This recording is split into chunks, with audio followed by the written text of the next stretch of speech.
പിന്നെ നമ്മുടെ നാട്ടിൽ ഇതൊരു ഫിലിം ഫെസ്റ്റിവൽ വരുന്നു, അതിന് മിക്ക പ്രാവശ്യവും എനിക്ക് പങ്കെടുക്കാനായിട്ട് പറ്റാറുണ്ട്.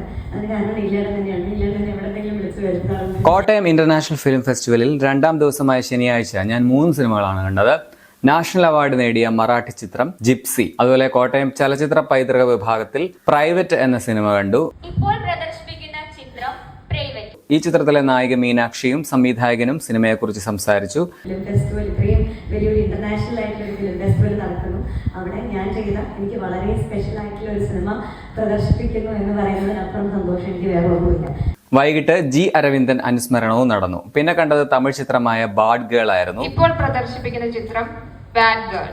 പടം കണ്ടിറങ്ങിയപ്പോൾ പുറത്ത് നല്ല മഴ.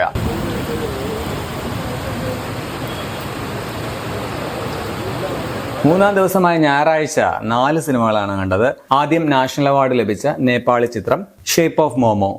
നെക്സ്റ്റ് കോട്ടയത്ത് നിന്നുള്ള സിനിമകളുടെ വിഭാഗത്തിൽ ഭൂതലം എന്ന സിനിമ കണ്ടു. ഈ സിനിമയ്ക്ക് ശേഷം സംവിധായകനും ചിത്രത്തിൽ പ്രധാന വേഷങ്ങളിൽ വന്ന ഇന്ദ്രൻസും കലാഭവൻ റഹ്മാനും Q&A സെഷനിൽ പങ്കെടുത്ത് സംസാരിച്ചു.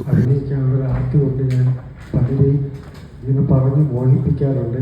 അക്കൂട്ടത്തിൽ ആണ് ഞാൻ ശ്രീകാന്തിൻ്റെ അടുത്തും ഇങ്ങനെ പറഞ്ഞു തിരികേറ്റ്. എന്തായാലും അദ്ദേഹം സിനിമകളിൽ AI-യുടെ ഫലപ്രദമായ ഉപയോഗത്തെക്കുറിച്ച് ഒരു ഓപ്പൺ ഫോറം തുടർന്ന് നടന്നു.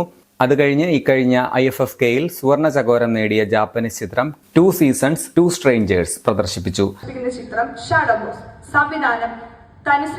ബംഗാളി ചിത്രമായ ഷാഡോ ബോക്സ് ആണ് 3ാം ദിവസം അവസാനം കണ്ടത്.